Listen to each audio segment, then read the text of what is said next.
Imagine for just a moment. It's the birth of your child, a life-changing experience, one that will never be forgotten. 10 tiny fingers, 10 tiny toes, perfection.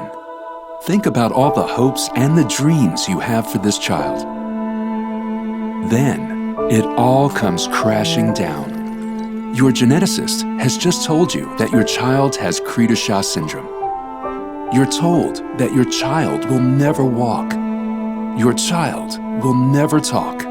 You're told that your child will not live past the age of 1. This scenario is all too real for many families that have a child that has been diagnosed with Cri du Chat Syndrome, also known as 5P-. 5P-, also known as Cri du Chat Syndrome or cat-cry syndrome, was first identified in 1963 by Dr. Jerome Lejeune. 5P- is caused by a deletion of the short arm of the 5th chromosome. As such, it's not curable, where there's not any medication that's going to make it better. We have an incidence rate of about 1 in 35,000, so it's very rare. And you can compare that to Down syndrome, which has an incidence of maybe 1 to 5 to 10,000. Professionals may have never seen another individual with Cri du Chat or even heard about it. So it's important for groups like the 5P- Society to provide families with information that they can provide to the professionals and assist them so we can help these kids have the most productive life possible. People with Cri du Chat, 5P- syndrome, have a variety of physical, intellectual, mental characteristics. They have the ability to communicate in various ways, from a nonverbal sort of signing-like technique to reading, using words in a format that you might understand or might not. When you're looking at a person with Cri du Chat, you can't determine what their potential is by just looking at them. The question is, how can you look at somebody and know what their potential is? You can't. What you have to do and have to believe is that they have the potential. It is the fact that we believe and we know that our kids can do whatever they want to do, that they have the capabilities. Our kids have a lot to offer.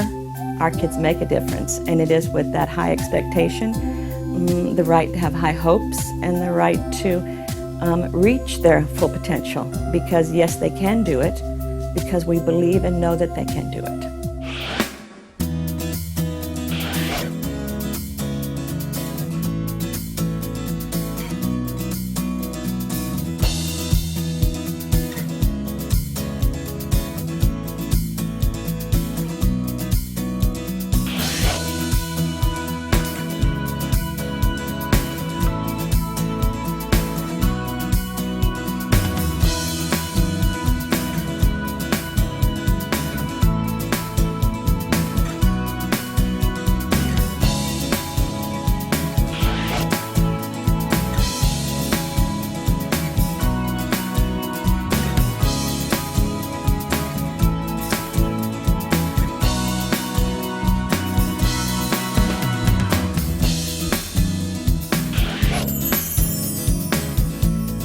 I can X, Y, Z.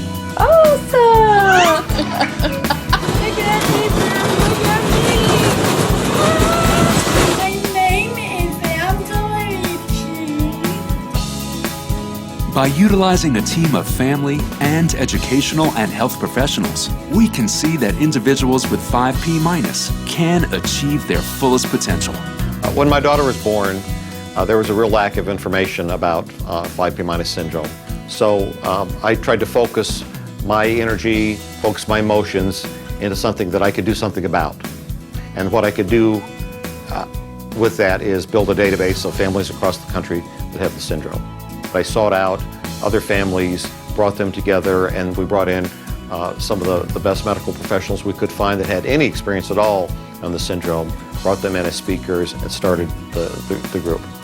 After we formed the society in 1986 and started having annual meetings, it became apparent that there were a lot of families out there that needed information. They needed an opportunity to meet professionals, meet other parents. As we did this and the society grew, we needed an executive director to help us continue our mission.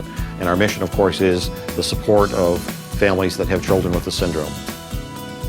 When I started as the executive director in 1997, we had maybe about 500 members, or not even members, 500 people on our database.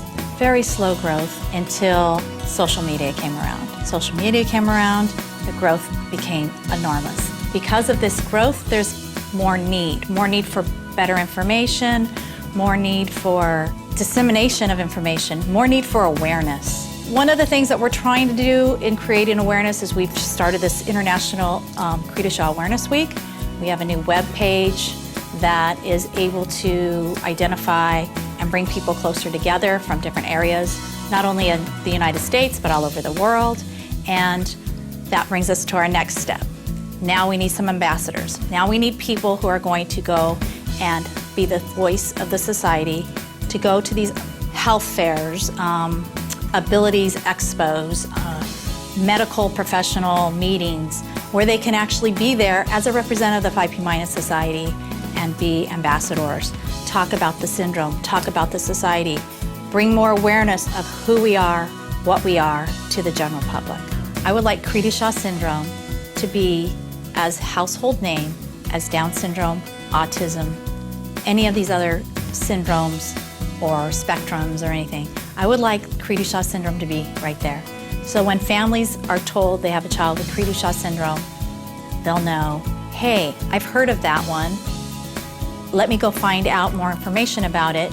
And I know exactly where I can go because I've heard about that. We have a conference every year, and we try and rotate that conference around the country so that every 4 years we're going to be in a different area. For instance, we'll be on the East Coast or the West Coast, the North, the South, or the middle of the country. We are a family. And the best part about it is families are seeing what their child can do. They're seeing these other children doing things that they were told their children would never do. Here they are seeing these children doing things. It's an awesome experience. With your financial contribution, the 5P- Society can continue its mission to provide support for families with a child with Cri du Chat Syndrome. And let's always remember that what a person can do is always more important than what they can't.